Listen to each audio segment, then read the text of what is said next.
se joindront à nous un peu plus tard. C'est bon. Parfait. Et puis, je vous invite tous à couper votre son si besoin. Camilla, je te laisse faire le ménage si quelqu'un est en train de répondre au téléphone. Voilà. Donc, bah, merci de nous rejoindre pour ce nouveau test euh, de sève dans le domaine alimentaire. Aujourd'hui, donc, on va vous présenter le test qui va avoir trait au module TIAC. Donc, il y a quelque temps déjà, on avait fait dans la même configuration un test sur le module alerte, pour lequel on avait eu de retours qui nous ont été très utiles. Et là, on va lancer donc aujourd'hui le test sur le module TIAC, qui est un petit peu plus on va dire, novateur de votre point de vue, puisque vous utilisiez jusque-là l'outil Sigal et qu'on va passer à SEB, donc ça fait un certain nombre de changements.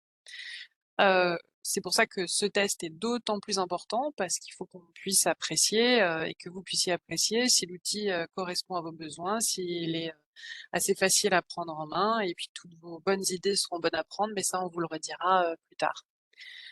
Donc je vais faire le début de la présentation, contrairement à d'habitude où c'est plutôt l'équipe produit qui fait la présentation initiale, mais là il y a pas mal d'éléments métiers à présenter, donc c'était plus simple que je m'y colle. Puis je passerai la main à l'équipe produit après pour des aspects plus fonctionnement de l'outil lui-même et du test.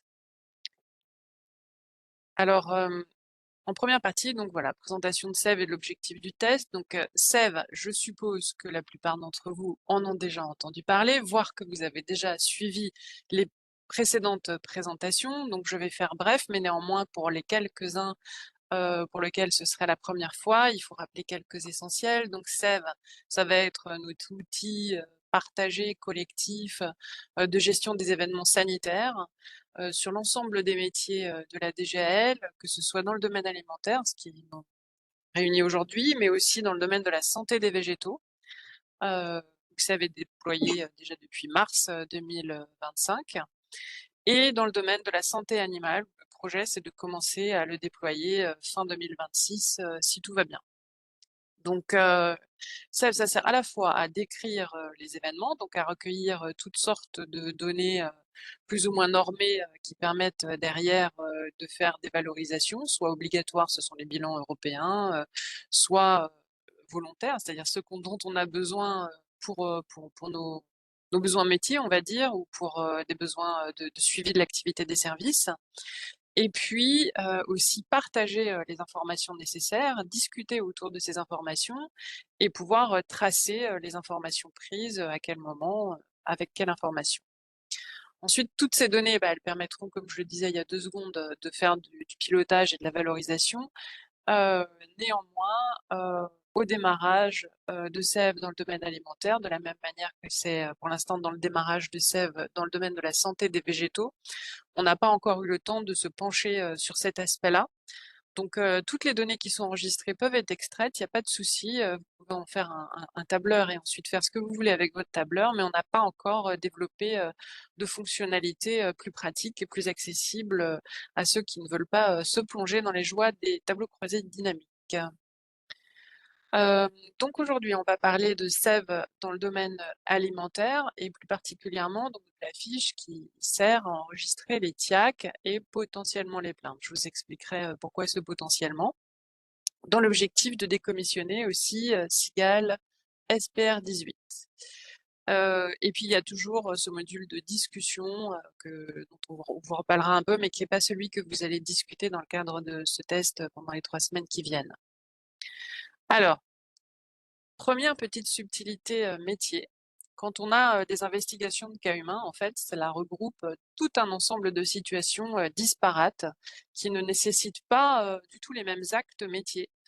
Et de ce fait, pour faire coller l'outil aux données que l'on a besoin de récolter et de partager dans les différents cas de figure, on a éprouvé le besoin de faire différentes fiches qui permettent donc de récolter les informations nécessaires.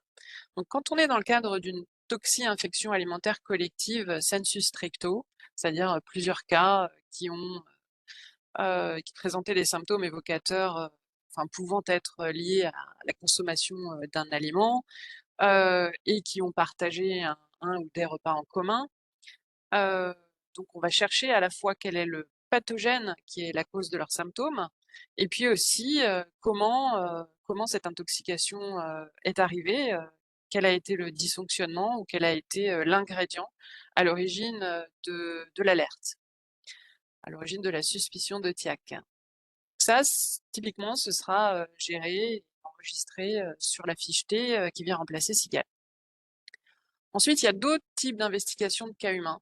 Donc, vous savez, on vous sollicite quand il y a des clusters de syndrome hémolytique et urémique ou des clusters de salmonellose ou encore, quand on est informé de déclaration de listériose pour lequel éventuellement on peut faire, des prélèvements, à domicile, intéressants.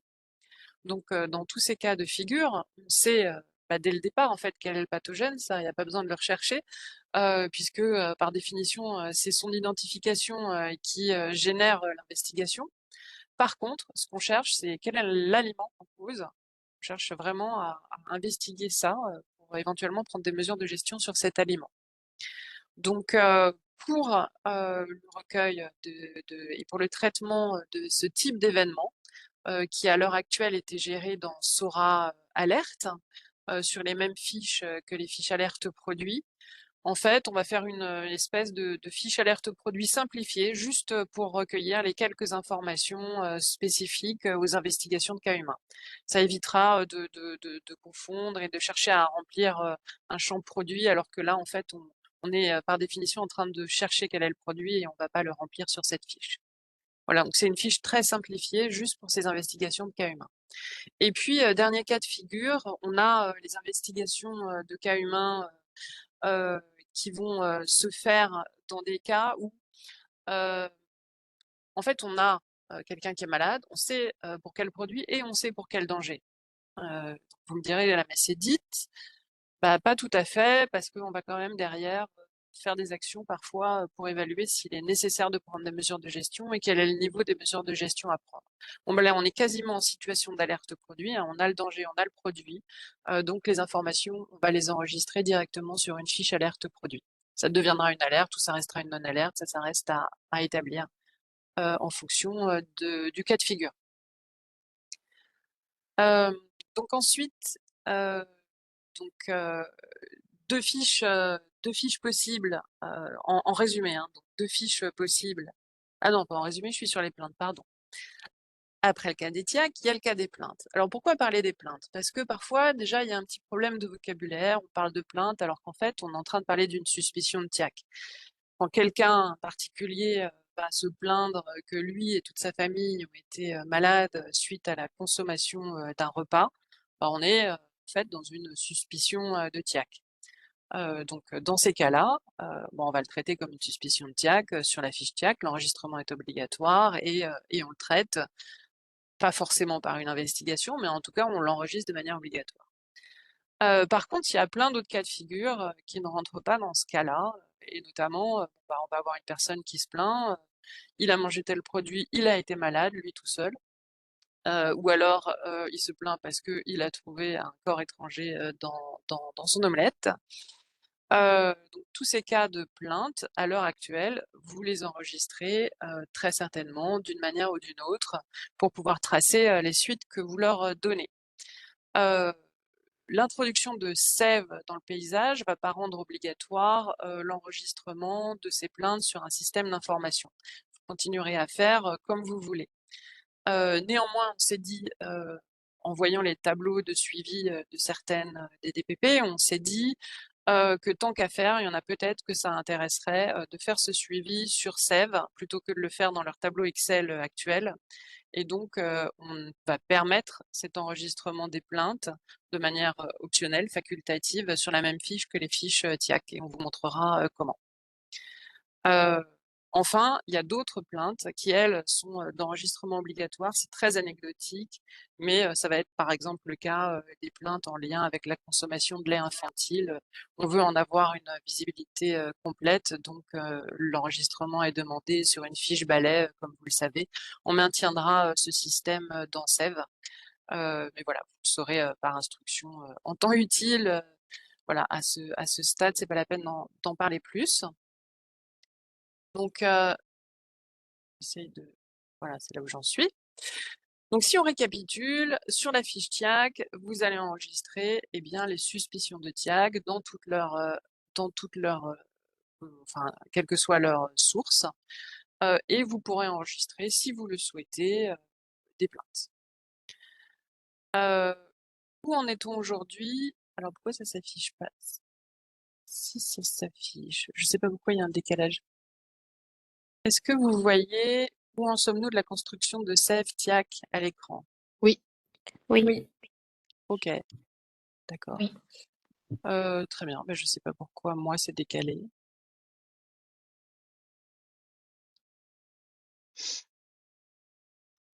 Et est-ce que vous le voyez en présentation au diaporama ou pas? Là, Ah non. non, ça y est, j'ai vu. Non. Reprendre le diaporama. Ok, voilà.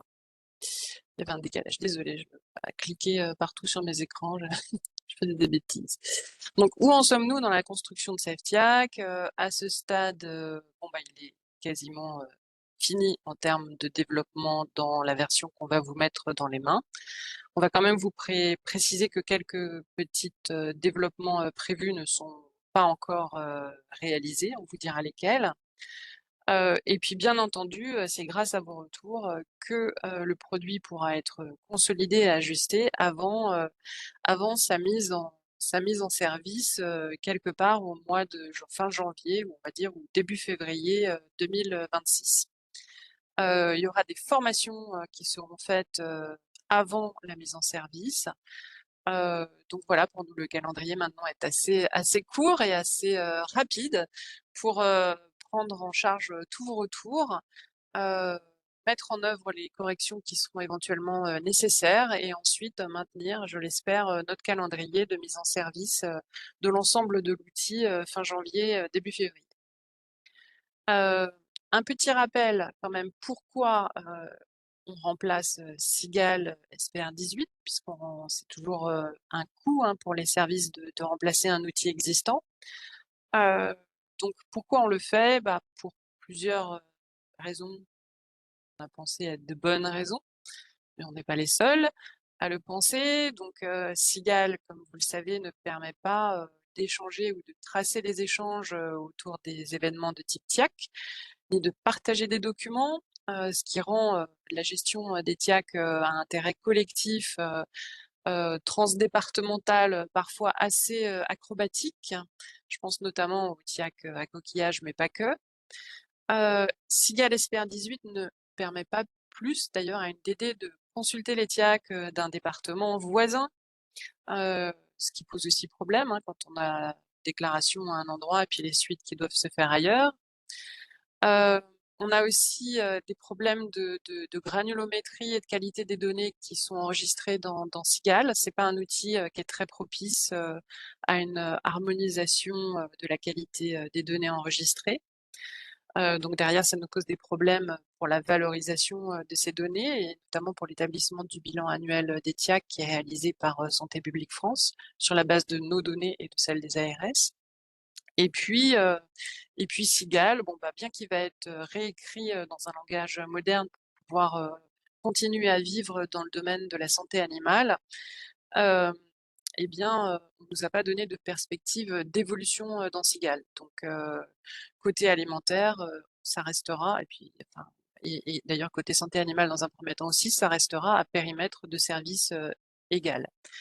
Donc, il était intéressant de passer à Sève. Qui plus est, ça permettra aux agents qui sont dans le domaine alimentaire d'avoir un seul et même outil pour l'ensemble des événements sanitaires qu'ils gèrent avec la MUS et les bureaux. Donc, les premiers bénéfices attendus, c'est de pouvoir partager des données, évidemment, mais aussi, vous verrez, on a essayé d'introduire un petit peu d'aide métier au sein de l'outil lui-même. Alors évidemment, les inspecteurs qualifiés qui ont l'habitude de traiter des TIAC ont l'impression que ce sont des redites avec des choses qu'ils savent parfaitement. Mais pour des inspecteurs qui sont moins expérimenté dans le domaine des suspicions d'intoxication alimentaire, ça pourra aider à orienter les actions métiers. Enfin, on l'espère, du moins c'est l'objectif. Vous nous direz si ça peut rendre cet objectif ou s'il faut qu'on rajoute ou qu'on enlève quelque chose. Heu, voilà. Ensuite, on espère aussi que ça permettra de faciliter une meilleure qualité des données enregistrées, notamment de la cohérence entre les éléments d'information recueillis et les conclusions. Parce qu'on voit régulièrement, enfin, quand on fait les bilans, il y a quand même beaucoup de choses assez incohérentes entre ce qui a été recueilli sur l'information de la TIAC et la conclusion qui est donnée. Alors, on ne sait pas si cette incohérence, c'est que la conclusion est bonne, mais que les informations ne permettent pas de comprendre par quel chemin, ou qu'il y a une mauvaise compréhension de ce que c'est, de ce qui doit être enregistré comme type de conclusion en fonction de la situation.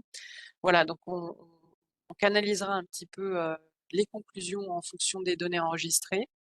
Et puis, on a fait très attention à ne faire enregistrer que des données qui seront utiles.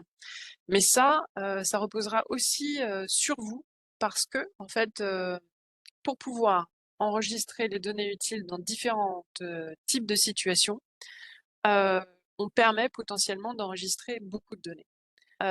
Et c'est pas parce qu'on peut enregistrer beaucoup de données que l'on doit enregistrer beaucoup de données. Je reviendrai là-dessus, mais vous verrez, ce sera quelque chose, là, pour le coup, qui reposera sur vous, euh, sur les services, et vous nous direz si c'est exprimé clairement dans l'outil, et si ça pose problème, on essaiera de trouver ensemble des solutions. Donc toutes ces fonctionnalités vont pas être développées dès le démarrage.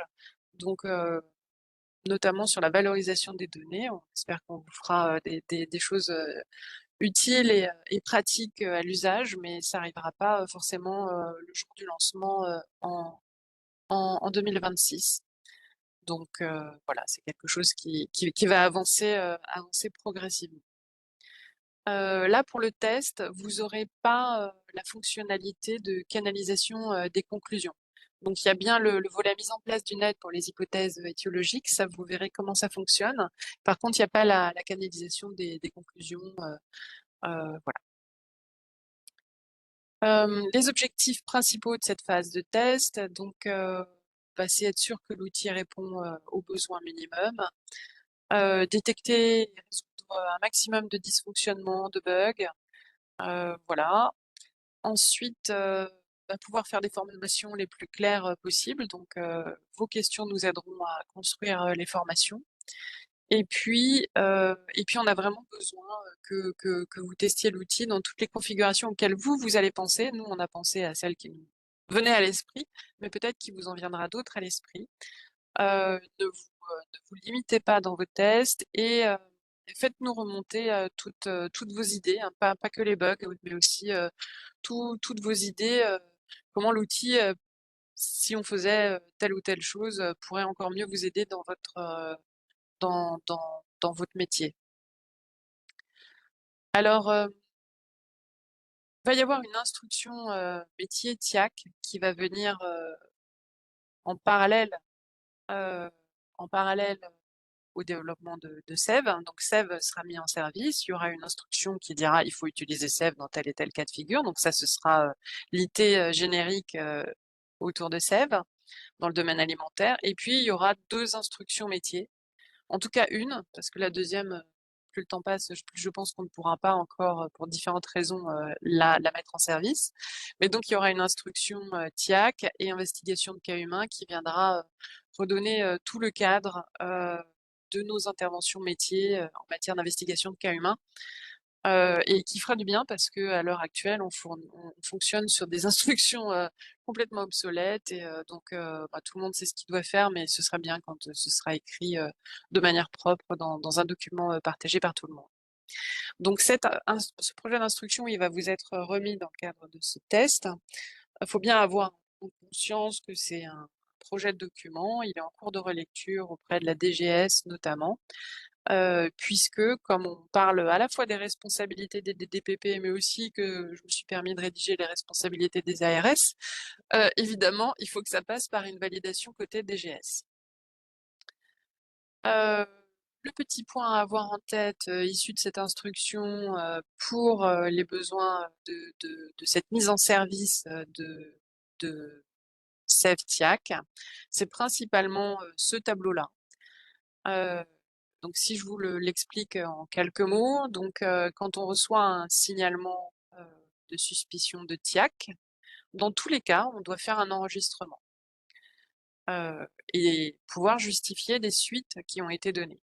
Mais ces suites, ce n'est pas forcément une investigation de TIAC.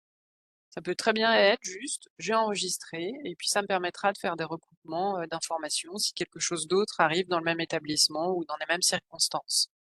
Ça peut être aussi, j'ai transmis ce signalement au délégataire pour qu'il l'inclue dans sa programmation prochaine. Ça peut être aussi, je le garde pour ma programmation future. Ou ça peut être encore, bah, je le transfère à une autre DD parce que finalement ça m'a été transmis, mais je pense que ça concerne plutôt le département d'à côté. Voilà, donc qui dit enregistrer les suites ne veut pas forcément dire enregistrer une investigation. Ça, c'est le premier point. Donc, quand on fait ces enregistrements simples, c'est-à-dire juste j'ai un signalement et je l'enregistre pour derrière pouvoir dire quelle suite j'en ai faite, ces enregistrements simples, il n'y a aucune urgence à les faire, ils peuvent être faits de manière périodique. On peut imaginer par exemple de le faire une fois par semaine. Enfin, chacun s'organise comme il veut, il n'y a pas d'exigence de rapidité à ces enregistrements. Par contre, si on lance une investigation, eh bien, il est important quand même qu'il y ait un minimum d'informations qui soient enregistrées dans le système pour que, en cas de besoin, ces informations soient portées à la connaissance d'autres acteurs. Donc ça, il vous sera demandé de faire l'enregistrement dans un délai, bah, c'est le même que celui qui est aujourd'hui dans les instructions, donc plus ou moins respecté, peu importe, mais c'est ce qui vous sera demandé, donc l'enregistrement dans les 48 heures ouvrées. Et puis, il y a le dernier cas de figure, c'est le cas où bah, on est face à une suspicion de TIAC pour lequel on a besoin de travailler avec les autres, on a besoin de travailler avec d'autres départements, parce que tout de suite, ben, alors je vais reprendre l'exemple des huîtres, je suis désolée, j'ai rien contre les huîtres, mais la période hivernale arrive, donc on sent qu'on va y aller. Euh, donc, c'est une TIAC à huîtres, je sais que je vais devoir informer d'autres départements d'emblée, j'enregistre le plus rapidement possible les informations utiles, évidemment. Ou alors, bah, c'est une TIAC avec une particulière gravité, on m'a tout de suite signalé un décès, ou il y a tous les médias qui sont sur place parce qu'il y a plein d'enfants qui sont emmenés à l'hôpital. Bon, bah, la MUS doit être informée, même si en fait, finalement, c'est une TIAC qui n'est pas grave. Je parle du deuxième cas, hein, pas du premier. Et donc à ce moment-là, l'information doit être rapide et l'enregistrement doit être rapide. Ça remplace le mail d'alerte rapide. Évidemment, s'il faut que ce soit très rapide, c'est pas l'enregistrement, enfin l'enregistrement ne doit pas ralentir les choses et vous dégainez le téléphone, ça c'est des instructions habituelles pour aller vite, il n'y a qu'une seule chose, c'est le téléphone. Voilà, donc ça c'était des petits rappels parce que derrière ça structure la manière de faire les enregistrements. Et là, je vais passer la main, enfin, je te laisse prendre la main peut-être. Enfin, j'arrête mon partage. Euh, je passe la main à Coralie qui va vous faire une démonstration de l'outil avant qu'on revienne sur quelques éléments de fonctionnement et de métier. Tout à fait. Merci Sophie. Alors, je vais partager mon écran. Tac. Hop. Est-ce que c'est bon pour vous? Oui, c'est bon. Super. Comme l'a dit Sophie tout à l'heure, il y a plusieurs enregistrements, enfin niveaux d'enregistrement possibles pour les TIAC. Donc, on va d'abord, dans un premier temps, voir l'enregistrement simple. Donc, pour celles et ceux qui ont déjà participé à des démonstrations ou des présentations de SEV, cette interface-là doit commencer à vous être un peu familière, mais je vais quand même la présenter. Donc, on est bien sur SEV dans le domaine TIAC et plainte. Comme vous le savez, il y a aussi un domaine santé des végétaux et le domaine dédié aux alertes alimentaires. Ici, donc, je suis sur TIAC et plainte. J'ai la liste des TIAC et plaintes déjà enregistrées. On est sur l'environnement de recettes. Hein, donc, il s'agit de fiches de test, en aucun cas des événements réels. On a tout toute une liste de filtres qui nous permettent de retrouver des fiches en particulier, soit par numéro d'événement, soit par date, soit par la structure qui est en contact, soit par agent qui est en contact, dans lesquels bien sûr je peux aussi rechercher en tapant un nom ou un prénom. Je peux rechercher par rapport au type d'événement. Est-ce que c'est un enregistrement simple avec un contrôle futur programmé ou une investigation de TIAC par MADD, etc. Je peux également filtrer par conclusion enregistrée. Est-ce que c'était une TIAC confirmée, un agent inconnu, etc. Je peux filtrer par danger. Donc encore une fois, je peux taper dans le champ. Donc si je tape SAL, je vais tomber sur tous les types de salmonelle, mais je peux également chercher dans une liste complète avec en premier les dangers syndromiques qu'on verra tout à l'heure. Et je peux aussi faire une recherche libre, donc le nom d'un établissement, le nom d'un aliment, etc. Et je dispose également de filtres avancés, donc ceux qu'on a jugés intéressants mais moins importants en premier niveau, l'état de la fiche, le numéro SIVSS, le nombre de malades, le nombre de personnes décédées, le danger syndromique détecté, l'agent pathogène confirmé par l'ARS, le danger détecté lors de l'analyse, le type d'aliment, donc là on retrouve les différents types d'aliments, la catégorie du produit, donc ce sont les mêmes catégories de produits que sur SSA. Certains connaissent, mais que je ne vais pas détailler ici. Le nombre de participants par repas, le type de repas, on verra ça tout à l'heure où ça se trouve dans l'interface, et puis aussi toutes les données qu'on peut entrer par rapport à un établissement, que ce soit le numéro de SIRET, le numéro d'inspection récitale, etc. Je vais donc fermer les filtres. Je vais vous montrer donc comment on procède à l'enregistrement simple.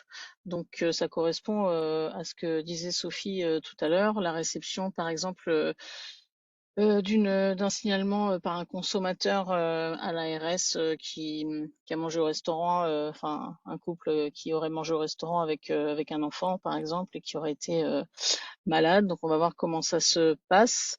La date de création, donc c'est la date au moment où je clique sur créer l'événement. Ce n'est pas modifiable. Par contre, je peux modifier la date de réception du signal.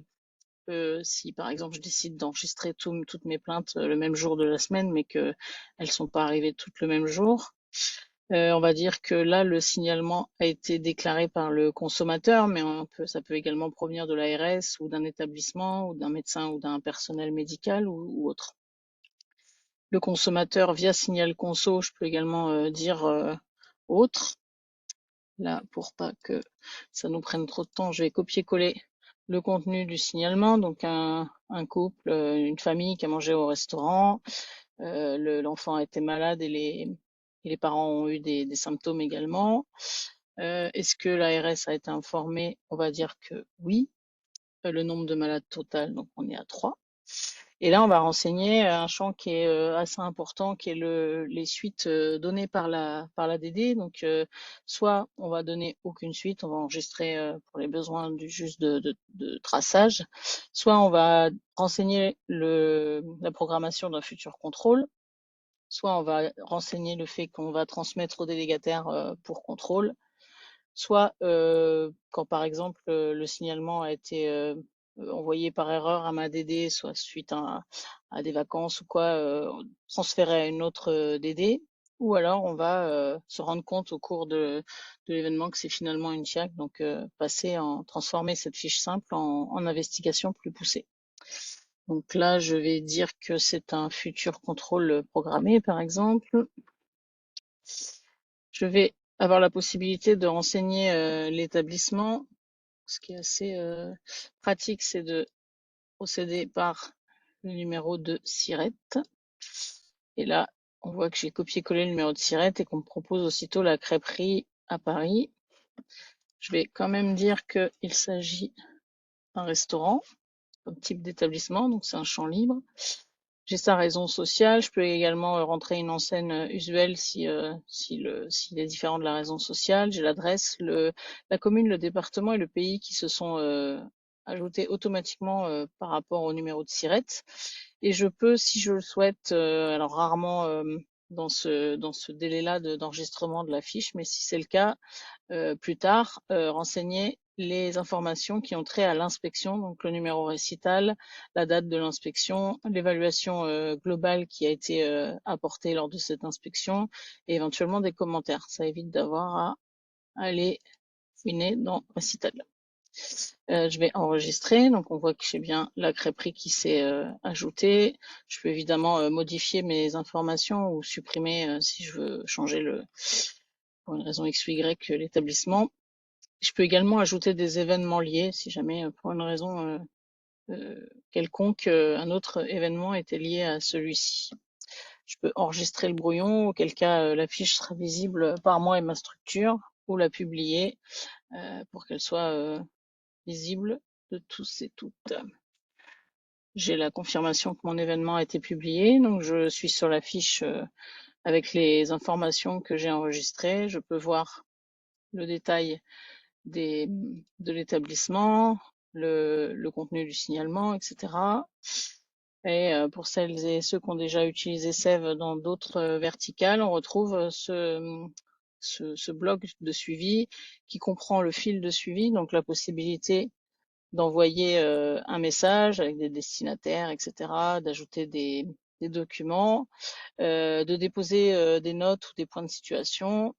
Et après, les demandes d'intervention sont réservées à l'administration centrale. Les comptes rendus sur demande d'intervention ne sont proposés que quand on reçoit une demande d'intervention, et on peut également signaler la fin de suivi de sa structure. Par défaut, les contacts de la fiche sont ceux de ma structure et du créateur. Donc ici, moi-même et la structure Sève. Vous pouvez ajouter des agents, soit en cherchant dans une très longue liste, soit en tapant DDPP quelque chose ou un nom et un prénom. En cliquant sur ajouter ensuite, je prends quelqu'un au hasard. Voilà. Et sa structure sera ajoutée automatiquement. Si j'ajoute une structure, là je cherche l'AMUS, tac, ajouter. Voilà, je viens d'ajouter l'AMUS, mais il n'y a pas particulièrement d'agent qui s'est ajouté. En ce qui concerne les documents, donc je peux ajouter un document en le nommant, je mets n'importe quoi. J'aurai à qualifier ce document, donc par exemple rapport d'analyse. Je pourrais éventuellement mettre un petit commentaire, choisir le fichier. Je vais faire une copie de mon propre écran. Tac. Voilà. Et envoyer. Et là, on voit qu'une ligne de document vient de se rajouter. On peut éventuellement modifier l'intitulé et le type de document, le télécharger, le visionner quand c'est possible, quand c'est un format qui le permet, ou le supprimer. Voilà, j'ai fait le tour de l'enregistrement simple. Je vous ai pas montré, on peut aussi replier la fiche en mode synthèse pour avoir accès au bloc de suivi plus facilement, ou redéplier pour avoir plus d'informations. Et sur la fiche publiée, on peut modifier l'événement, transférer à une autre DD, supprimer ou télécharger le résumé de l'événement sur un format un peu condensé. Je pense que tu prends la relève, Lorraine, pour faire quelques précisions, et puis je reprendrai la main pour l'investigation Tout à fait. l'investigation de TIAC. Je reprends la main pour souligner quelques points sur l'enregistrement simple. Je partage mon écran. Est-ce que vous le voyez bien? Oui. Alors, dans le cas d'un enregistrement simple, on voulait vous rappeler quelques cas de figure qui peuvent auxquels vous pouvez être confrontés. Donc le premier, le plus simple, c'est pas d'investigation. Donc par exemple, on est dans le cadre d'une DD qui reçoit un signalement, qui l'analyse et la décision est prise de ne pas l'investiguer. Soit rien à signaler, soit il y a une programmation d'inspection par la DD ou par un délégataire, soit un transfert à une autre DD. Donc dans ce cas-là, ce qu'il faut faire, c'est créer une fiche TIAC enregistrement simple. Donc c'est exactement ce que Coralie vient de vous montrer. Donc enregistrer le signalement, l'établissement concerné, la suite décidée, et faire une fin de suivi. Donc fin de suivi, c'est un élément qu'on envoie avec le fil de suivi. Ces données-là sont ensuite utilisées pour des recoupements, le suivi des résultats, la liste des établissements à contrôler, etc. Voilà pourquoi on a besoin de les enregistrer. Donc ça, c'est le cas le plus simple. On peut ensuite avoir un autre cas qui est la décision d'un transfert à une autre DD, comme on disait juste au-dessus. Donc dans ce cas-là, il y a deux choses à faire. La première, c'est modifier la suite donnée. Donc comme vous montrez Coralie, on a un des descripteurs au tout début qui est suite donnée dans lequel on peut mettre transférer à une autre DD. Et ensuite, on va aller dans le bouton action et on va faire transférer à une autre DD. Dans ce cas-là, cela va notifier automatiquement la DD qui est concernée, l'ajouter dans les contacts et il va être écrit sur la fiche que cette fiche a été transférée à une autre DD. Troisième cas de figure, finalement on décide d'investiguer. Donc on était dans un enregistrement simple, mais finalement on a besoin de passer dans une fiche investigation à partir de cette fiche simple. On va vous montrer après comment on crée une fiche investigation, mais dans tous les cas, ce qui sera possible, c'est de transformer cette fiche enregistrement simple en fiche investigation, en reprenant les données qui sont déjà enregistrées dans une nouvelle fiche. Pour ce test, au début du test, vous aurez une version uniquement dégradée, c'est-à-dire que vous n'aurez pas encore l'action possible. Il faudra aller dans Suite données et dire que c'est transformé en investigation. Au cours du test, on aura la fonctionnalité qui va être développée. On vous enverra un mail à ce moment-là pour bien vous repréciser quand c'est actif. Je reprends juste aussi quelques petits points pour bien souligner certains points qu'on voulait partager avec vous dans le contenu du signalement.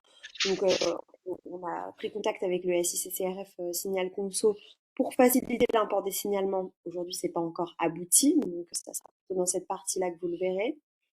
Et on mettra aussi en place au fur et à mesure, et notamment au maximum pour le déploiement national, des automatismes qui permettront de ressaisir des choses qui sont évidentes. Donc, par exemple, si le signalement est déclaré par l'ARS, on montre ça comme descripteur, alors évidemment, ça veut dire que l'ARS est informée, donc il y aura cet automatisme-là qui sera mis en place sur le descripteur ARS informé.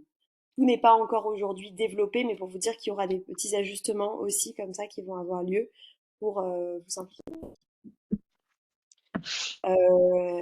Sophie l'a déjà dit, mais je ressouligne que c'est intéressant pour nous que vous pensiez à bien tester tous les cas de figure possibles, en tout cas ceux qui vous viennent en tête, différentes sources de signalement, différents types de suites données, etc.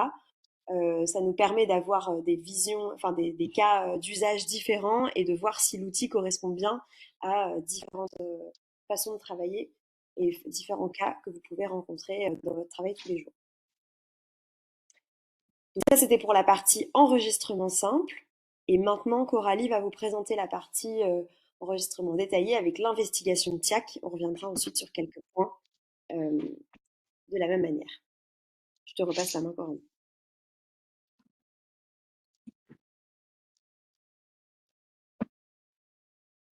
Hop, je vous laisse me confirmer que c'est bon pour vous le partage. C'est bon. C'est bon. Donc me revoilà sur mon écran de liste de toutes les TIAC. Et là, on imagine qu'on est dans un cas de figure qui nécessite une investigation un peu plus poussée. Donc je vais bien créer un événement, mais cette fois-ci, investigation de TIAC. Donc toute la partie contexte est quasiment similaire à la TIAC simple. On retrouve la date de création, la date de réception à la DDPP, la possibilité de dire par qui a été fait le signalement. Donc là, on va dire consommateur signale conso toujours. Je vais à nouveau copier-coller un texte qui est une situation légèrement différente avec un repas dans un fast-food et des douleurs, fièvre, diarrhée sanglante, etc. après la consommation du repas. L'ARS a été informée. Il n'y aura pas d'enquête auprès des cas dans mon cas. On peut également renseigner le numéro SIVSS de l'ARS. Et là, je vais confirmer qu'il s'agit d'une investigation de la TIAC par MADD.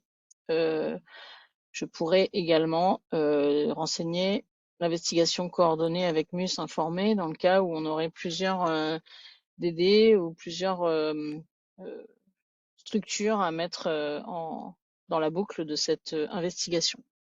Ensuite, on retrouve un module K qui permet de définir alors le nombre de malades. Donc là, je vais mettre 3. Conduit à l'hôpital, on va dire 0 et décédé 0, mais on peut renseigner ces informations-là. On va mettre la première date et heure d'apparition des symptômes. Par exemple, le 24 à voilà, 20h18. Dernière date et heure, je vais mettre le 28 d'apparition des symptômes. Donc vous avez vu, hein, c'est un module où on peut saisir à la fois la date et l'heure. Je peux également renseigner l'étiologie, donc les hypothèses étiologiques qu'on fait à partir des symptômes et de la courbe épidémique du cas. Ici, on va retrouver, alors en faisant ajouter, les principaux dangers syndromiques suspectés. Ça n'exclut pas qu'il peut y avoir éventuellement d'autres hypothèses étudiées par vous, donc auquel cas il faudra sûrement le préciser dans les commentaires. Donc là, on imagine que l'hypothèse étiologique, c'est une infection bactérienne intestinale à Salmonella, Campylobacter. Je vous épargne la prononciation des noms savants. On a un petit rappel de l'incubation longue, par exemple, Salmonella 6 à 72 heures, Campylobacter 2 à 5 jours, les autres avec les délais d'incubation et les symptômes prédominants, donc ici fièvre et diarrhée. Et j'ai un bouton vérifier, c'est-à-dire qu'à chaque fois que je vais choisir un danger syndromique, à chaque fois je vais avoir un rappel en fait des différents cas à observer et à prendre en compte pour bien confirmer qu'il s'agit de ce danger syndromique et peut-être éventuellement d'en envisager certains autres. Voilà, avec parfois aussi des informations sur, par exemple, envoyer les sous-choux et les nerfs, etc. Un rappel en fait.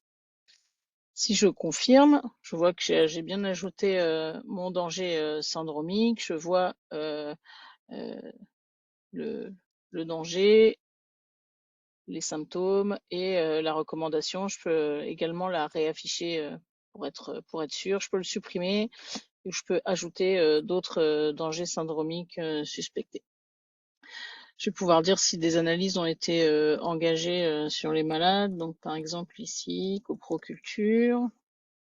Voilà. Ensuite, je vais arriver sur les éléments de l'investigation. Donc, comme le disait Sophie, ce bloc-là permet d'enregistrer énormément de choses, mais ça ne veut pas dire que vous êtes obligé d'enregistrer toutes les informations que vous avez. Donc ici, pour l'exemple du test, on va à nouveau rentrer un établissement. Je recopie-colle le numéro ciré.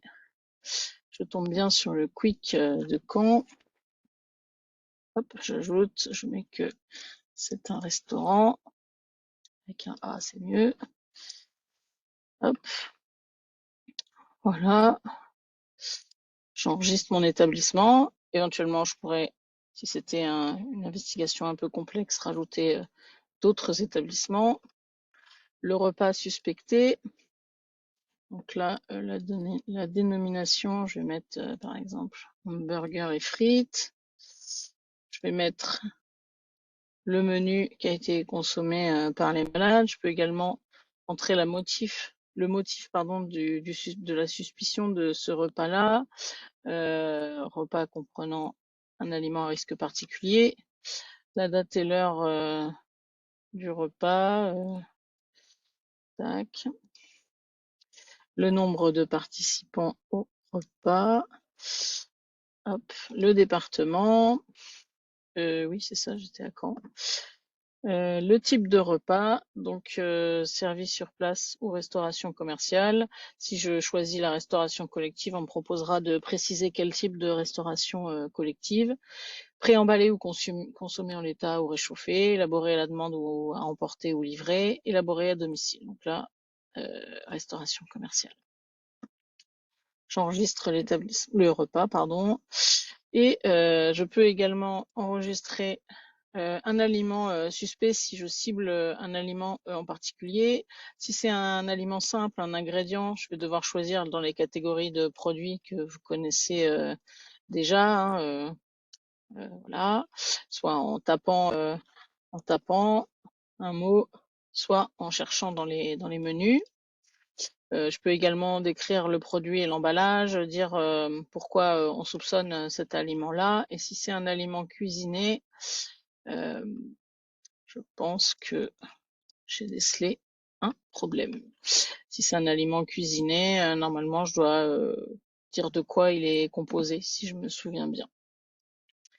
Les analyses alimentaires également peuvent être ajoutées avec la référence du prélèvement, l'état du prélèvement. Est-ce qu'on a prélevé sur une surface? Est-ce qu'on a prélevé un plat ou un ingrédient d'un autre lot que celui qui a été consommé ou le même lot? Le plat témoin, le reste de repas ou le reste d'ingrédients. On peut dire quels dangers ont été détectés, éventuellement faire un commentaire, préciser si le prélèvement a été envoyé au LNR, CNR ou pas, et éventuellement préciser la référence souche. Donc à chaque fois, pour chaque bloc, aliments, analyse, repas et établissement, je peux mettre autant de cartes que je veux. Je peux également ajouter l'agent pathogène confirmé par l'ARS. Et ensuite, dans la logique de l'investigation, je publie ma fiche. Donc, je retrouve bien toutes les informations que je viens d'entrer. Il n'y a aucune information de spécifiée au niveau de la conclusion puisque je ne l'ai pas encore. Et au terme de l'investigation, donc là on imagine qu'il y a beaucoup d'éléments de fil de suivi, beaucoup de messages échangés, éventuellement des ajouts de contacts de personnes, des documents d'ajouter, et on a enfin la réponse à notre investigation. Donc dans ce cas-là, on peut modifier l'événement pour venir enregistrer la conclusion.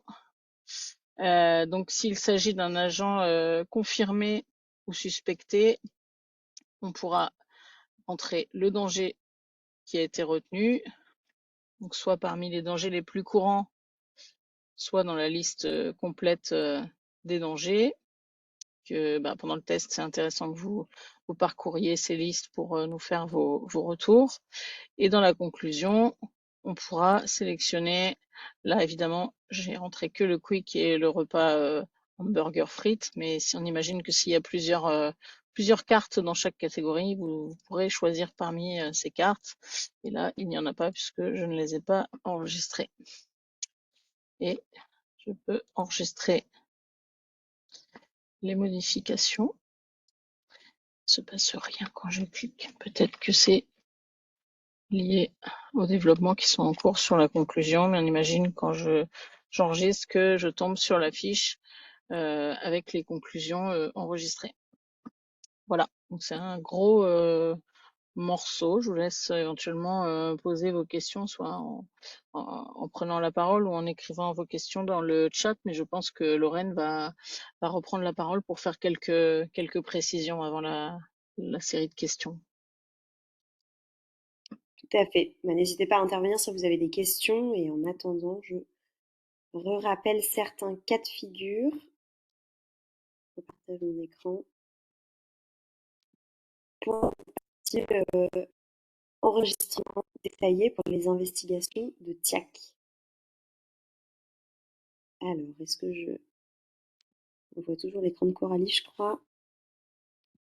J'ai pas réussi à te le...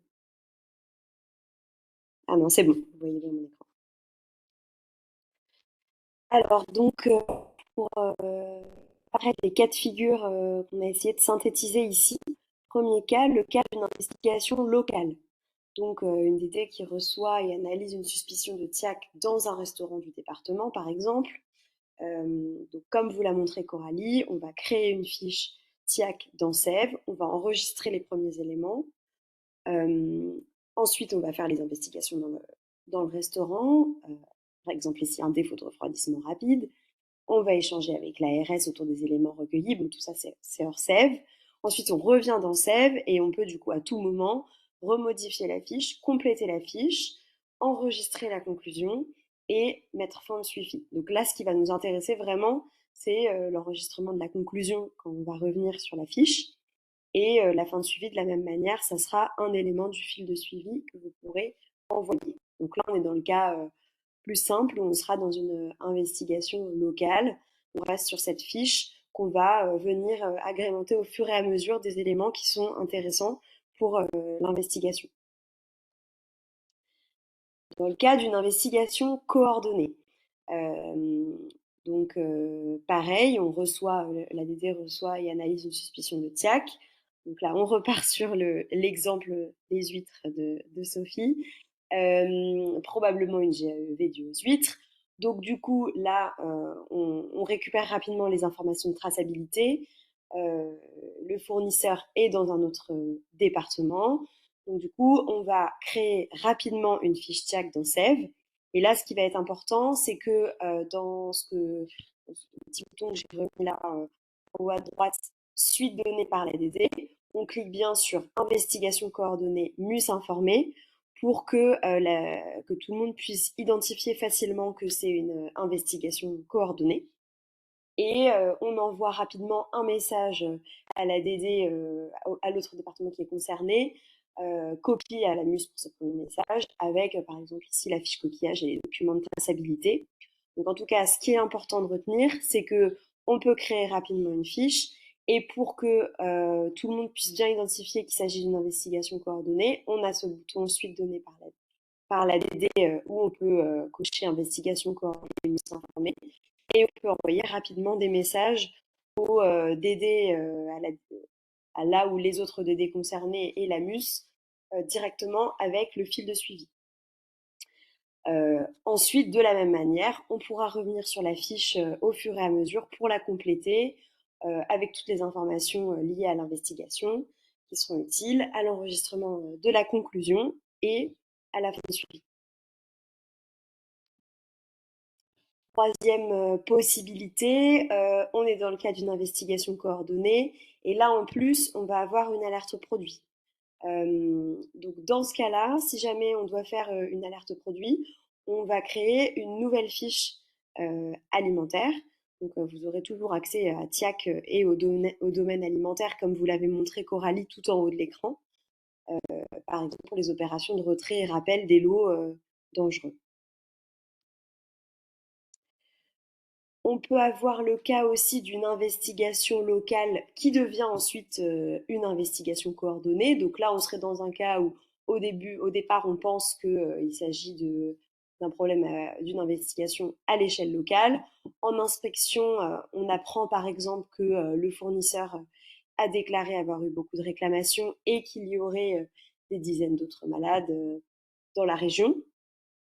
Dans ce cas-là, en fait, on peut tout à fait modifier la fiche d'investigation qu'on avait créée au départ en recochant ce fameux bouton investigation coordonnée MUS informé et en écrivant aux DD qui sont concernés et à la MUS pour expliquer la situation. On pourra ensuite venir de la même manière compléter la fiche, enregistrer la conclusion et mettre fin au suivi quand ce sera le bon moment. Alors du coup, peut-être en synthèse, on l'a déjà dit plusieurs fois, mais qu'est-ce qu'il faut enregistrer en fonction de investigation locale ou coordonnée? Investigation locale, la seule chose qui est demandée, c'est vraiment d'enregistrer les éléments de la conclusion. Donc le TIAC est dû à tel germe, trouvé dans tel aliment, etc. Évidemment, ça ne vous interdit pas d'en enregistrer plus si jamais c'est utile pour pour votre investigation. Et en tout cas, c'est le minimum de ce qui est demandé. Dans le cas d'une investigation coordonnée, ce qui est utile à partager va être enregistré au fur et à mesure. Donc, au fur et à mesure des informations reçues, on peut les enregistrer dans Save en modifiant la fiche. Pareil, évidemment, pas interdit du tout d'en enregistrer plus, mais il faut que ce soit utile et il ne faut pas que ça perturbe la gestion collective. Le but, c'est de mettre en avant les choses qui sont importantes pour l'investigation. Je repasse juste rapidement sur cette fiche qui est un petit peu dense, mais pour vous redire qu'au début, du coup, on a toute la partie contexte. Je montre une dernière fois peut-être l'investigation informée, les cas, bon, on est déjà un petit peu passé dessus, les hypothèses étiologiques sur lesquelles il y a des aides qui vous sont données. Alors tout ça, nous, ça nous intéresse d'avoir vos retours sur cette prise en main et sur ces descripteurs. Par exemple, cette partie étiologique, est-ce que c'est facile pour vous à comprendre et intéressant? Sur les éléments de l'investigation, donc pareil, Sophie puis Coralie l'ont bien dit, on peut enregistrer beaucoup de choses. Le but, c'est d'enregistrer ce que l'on sait qui est cause de la TIAC, ce qui nous permettra de documenter la conclusion et aussi de permettre des recoupements. Par exemple, est-ce qu'il y a d'autres TIAC en cours pour la même chaîne de restauration? Voilà, donc à la fois pour les repas, les établissements, les aliments et les analyses, ça peut être très gros. L'idée, c'est d'enregistrer ce qui est le plus important comme cause de la TIAC. Donc, on met en rouge, ne pas tout enregistrer. Un petit point aussi sur les établissements. On a rajouté un petit module sur le suivi des inspections dans SEV. Donc, on sait que certains tiennent un tableur de suivi des contrôles qui sont effectués. On a rajouté ici des blocs qui vous permettent de pouvoir faire ce suivi dans SEV. Donc, en entrant le numéro récital, la date d'inspection, l'évaluation globale et un commentaire si besoin. Donc, a priori, ça, c'est d'un usage facultatif si jamais ça vous est utile. Je reviens aussi sur la conclusion pour vous dire que Coralie, je ressouligne des choses peut-être les plus importantes aussi à nos yeux, mais le danger retenu ne s'affichera uniquement que si jamais la TIAC, la conclusion de la TIAC est TIAC à engin confirmé ou suspecté. Et vous pouvez aussi mettre les événements liés, par exemple, une alerte alimentaire.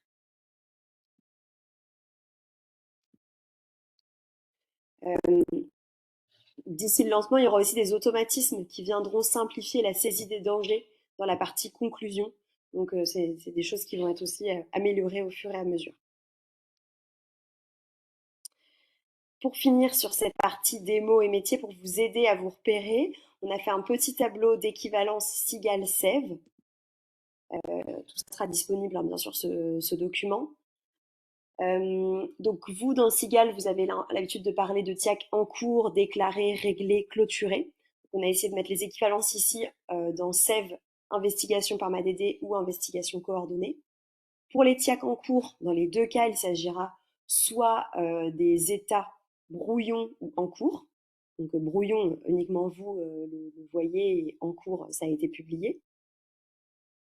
Pour les TIAC déclarés, alors s'il s'agit d'une investigation par MADD, c'est sans objet, il n'y a pas de déclaration à la MUS qui est demandée, même s'il est toujours possible évidemment de dialoguer. Pour les investigations coordonnées, ça sera l'état en cours. Donc, le suivi de ces TIAC sera assuré par la MUS.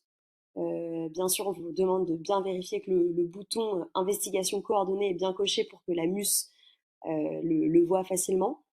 Et un message à la MUS est aussi bienvenu pour expliquer la situation, ou au moins de mettre en copie la MUS pour le premier message qui est adressé au DD ou au DR qui sont impliqués. Pour le statut de SIGAL TIAC réglé, dans SEV, ça correspondra à ce qu'on a appelé la fin de suivi. Donc, si c'est au niveau de l'investigation par l'ADD, dans ce cas-là, ce qu'on vous demande, c'est de le faire après avoir renseigné la conclusion, pouvoir mettre fin au suivi. Pour l'investigation coordonnée, la conclusion est renseignée par l'ADD qui conduit principalement l'investigation ou par la MUS avant la clôture.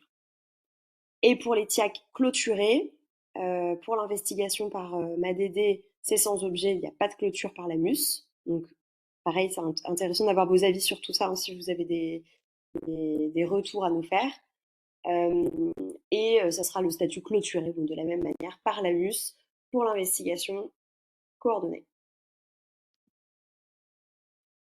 J'ai pas regardé dans le chat, mais n'hésitez pas, Camilla ou Pauline, à intervenir s'il y a des questions sur cette partie-là que vous voulez faire remonter tout de suite. Oui, j'ai Monsieur Bastien Philippe. Est-ce que vous pouvez poser votre question? Parce que, excusez-moi, je n'ai pas bien compris. Donc, Oui. merci. Alors la question c'était quand on fait quand on rédige un rapport d'inspection, mais Sophie Balichon a apporté une réponse, hein, par Oui. écrit. Donc en fait, moi ma question c'était est-ce que la sélection du motif TIAC quand on fait une rédaction de rapport sur Récital génère un lien avec SEV? Et donc la réponse de Sophie Pas Balichon, d'interface. il n'y a pas d'interface. Voilà. Il n'y a pas d'interface avec Récital, que ce soit avec nomenclature, usager, inspection. Évidemment, c'est dans notre viseur, mais je ne sais pas à quel horizon ça pourra être fait. Je pense que la première chose qui arrivera, c'est des interfaces avec usagers qui permettront de récupérer des informations sur les établissements et pas seulement auprès de la base Sirène. Quant aux interfaces avec le module inspection, ça, sincèrement, j'y crois pas. On aura des interfaces élaborées du type je suis sur ma fiche Sève et je crée une inspection depuis Sève. On peut en rêver, mais voilà, je pense que ce sera pas dans un horizon, dont moi j'ai visibilité aujourd'hui. Voilà.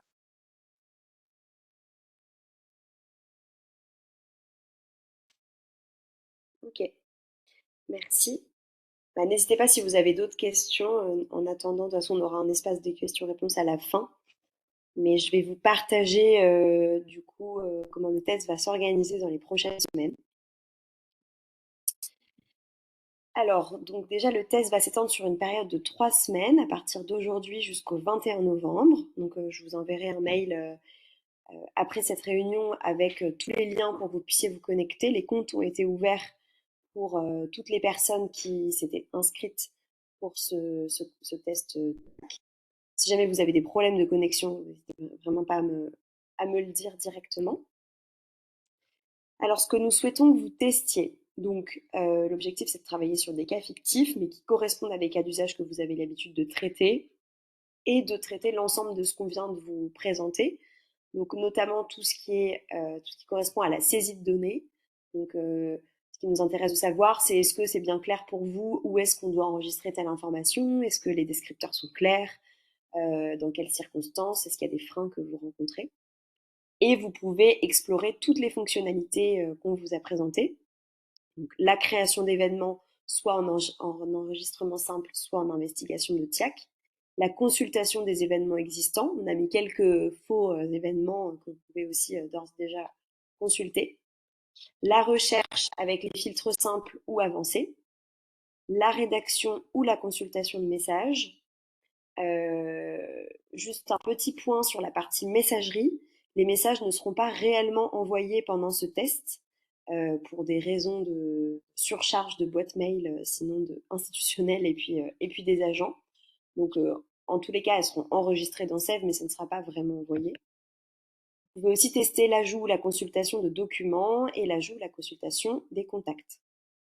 Pour le moment, de la même manière qu'on ne peut pas envoyer de messages, l'export des fiches se fait par envoi de message, donc il ne sera pas testable pendant ce test, mais on vous enverra un message avec un exemple d'export CSV en cours de test pour que vous puissiez nous faire des retours sur le format. Ce qu'on vous demande, c'est de ne pas introduire de données réelles pour des raisons de sécurité parce qu'on est sur un espace de test et pas sur un vrai environnement de production. On vous demande de ne pas traiter de signalements réels ni joindre de documents sensibles dans CE. Alors, pendant ces 3 semaines de test, on va essayer de vous aider de différentes manières. Donc, la première manière, pour ceux qui avaient participé au test Sève Alim, de la même manière, on a créé un site de documentation spécifique sur Sève TIAC, donc avec l'objectif de vous aider et de répondre à vos questions, avec un guide utilisateur, des réponses aux questions fréquentes, le replay de ce webinaire et le support de ce webinaire, et les formulaires de retour, je vais y venir juste après. Si vous avez des retours aussi sur ces parties support, et notamment par exemple le guide utilisateur, c'est intéressant pour nous parce que ça nous aiguillera dans ce qu'on pourra proposer au lancement. Donc n'hésitez pas aussi à nous faire des retours là-dessus. Je vous renverrai l'adresse dans le mail qui vous sera envoyé. Vous pouvez aussi nous contacter directement à notre adresse support si vous avez des difficultés de connexion, si vous avez des difficultés d'utilisation, toute autre question auxquelles nous n'avons pas pensé. Pour les retours, donc ce qu'on attend de vous, ce qu'on aimerait bien avoir comme retour de votre part, qui correspondent exactement à ce qu'on avait eu au premier test Sève Alim qui a bien fonctionné, nous faire remonter s'il y a des choses qui ne sont pas claires, mal formulées, mal placées, s'il y a des questions d'usage que vous vous êtes posées et pour lesquelles la réponse n'a pas été évidente, si vous avez besoin de clarification ou d'explications pour mieux comprendre l'outil, toutes vos pistes pour améliorer l'outil, pour que ce soit plus facile et plus utile, et puis tous les bugs que vous pouvez remonter. On vous propose pour cela 2 formulaires, un formulaire de retour tout au long du test et un questionnaire de fin de test. Alors, le formulaire tout au long du test, on a appelé ça au fil de l'eau. L'idée, c'est que à chaque fois que vous rencontrez un problème dans l'outil ou une suggestion d'amélioration, vous avez un formulaire assez simple qui vous demande votre adresse mail et le problème que vous avez rencontré. Et donc, vous pouvez nous envoyer autant de formulaires que vous avez de retours tout au long du test. Dès que vous envoyez un, nous, on va les traiter au fur et à mesure, donc n'hésitez pas à les envoyer au fil de l'eau. À la fin du test, une fois que vous avez fait le tour de tout ce que vous vouliez tester, on a mis en place un questionnaire de fin de test qui est un petit peu plus long parce que c'est une vision générale de votre appréciation de l'outil de Sève. Là, on vous demande un formulaire par participant. Et l'idée, c'est de noter votre expérience globale de l'utilisation de Sève, les principaux points forts et points faibles que vous voyez sur l'outil. Je reviens juste un tout petit peu sur le module de communication et après, je vous laisserai poser toutes vos questions et réponses. Donc, pour vous redire que pendant ce test et pour éviter la surcharge des messageries, aucun mail n'est réellement envoyé. Donc, ne vous inquiétez pas si vous ne recevez pas les mails que vous envoyez ou que vous ne voyez pas apparaître de mail dans vos boîtes mail institutionnelles ou d'agents. En fonctionnement cible, pour que vous ayez une idée de ce qui va se passer, l'idée c'est que les messages rédigés dans Sève seront notifiés sur les boîtes aux lettres des contacts sélectionnés. Il y aura aussi des notifications automatiques qui seront mises en place, donc pareil que vous ne verrez pas là pendant ce test. Donc les boîtes aux lettres restent les outils de veille par défaut, mais les notifications reçues seront en version no reply, c'est-à-dire que si on veut rédiger une réponse à un message qu'on reçoit, on doit retourner dans Sève pour envoyer un message. L'idée, c'est qu'on ait vraiment le maximum de communication importante dans Sève, même si bien sûr, il y aura des échanges hors Sève qui sont souhaitables.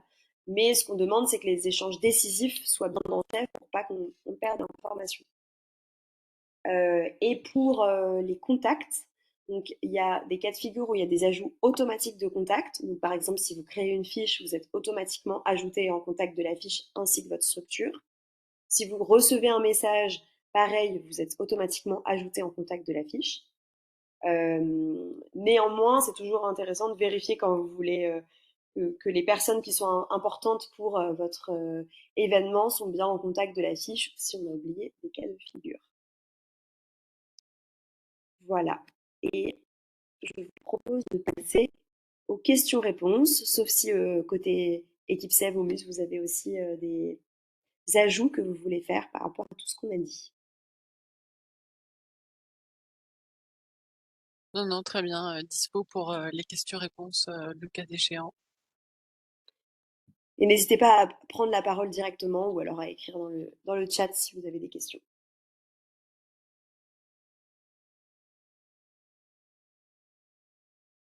Peut-être un petit point de précision. Donc, vous verrez, on a fait des choix hein, sur les terminologies utilisées pour les suites données ou par exemple sur les résultats d'évaluation des contrôles.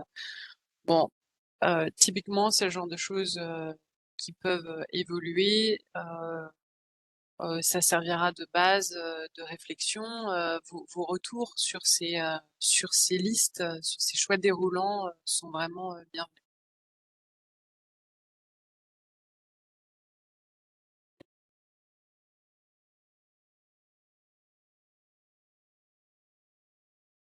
Alors, je vois une question. Comment faire pour enregistrer une TIAC au domicile du consommateur?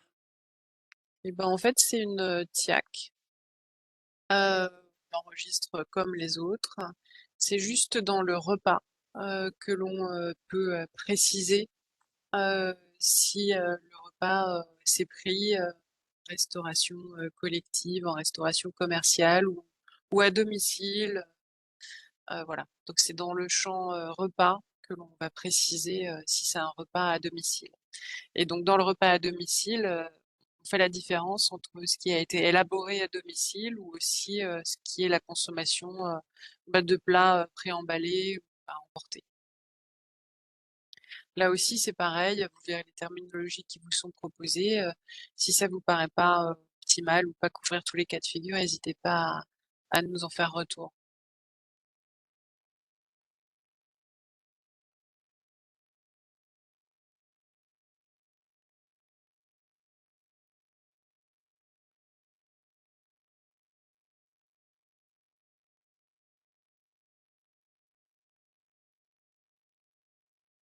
Est-ce qu'il y a un enregistrement des lots de produits ayant constitué le repas accréminé? Donc en fait, si jamais votre conclusion, c'est que l'ingrédient X, le produit X a été à l'origine de la TIAC, vous avez dans la description, dans le module, dans le bloc produit, vous pouvez enregistrer la description du produit comme vous le faites dans le cadre d'une alerte. Hein. Donc il y a l'emplacement pour pouvoir mettre dénomination, numéro de lot, DLC, tout ça. Peut-on enregistrer plusieurs repas suspects? Oui, vous pouvez enregistrer plus dans les 4 blocs, hein, que ce soit établissement, repas, produits, enfin aliments ou analyse, vous pouvez enregistrer plusieurs éléments. Et c'est là où en fait il faudra savoir restreindre les enthousiasmes de certains, parce que j'imagine bien un agent qui veut bien faire et qui va vouloir tout enregistrer. Alors parfois, quand on est en restauration collective sur des trucs genre salmonelle, on peut avoir 6 repas suspects. Il n'est pas forcément nécessaire d'enregistrer les 6 repas. Ça peut être utile à s'y repérer, pour s'aider à s'y repérer quand l'investigation va être un peu longue et complexe. Mais si c'est pas utile, faut pas hésiter à ne pas le faire, quoi.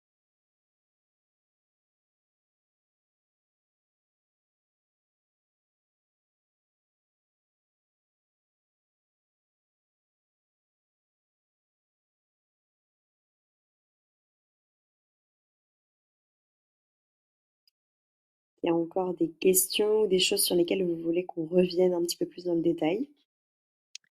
Et puis sinon, enjoy. Donc l'objectif, voilà, c'est quand sera ouverte la recette, et vous allez avoir un mail avec un lien et vous pourrez y aller. Le mail sera envoyé aujourd'hui, là, après ce webinaire. Donc vous y aurez directement accès. Super. Et ben, il ne nous reste plus qu'à vous envoyer ce fameux mail avec toutes les informations de connexion. N'hésitez pas à revenir vers nous si vous avez des questions et surtout n'hésitez pas à nous faire tous vos retours. Vraiment, c'est très utile pour nous, donc ne vous restreignez pas sur tout ce que vous voyez qui pourrait vous étonner ou les idées que vous auriez. Merci à tous. Merci à tous. Merci. Merci. Merci beaucoup. Bonne soirée. Merci beaucoup. Merci. Bonne journée. Merci, bonne soirée.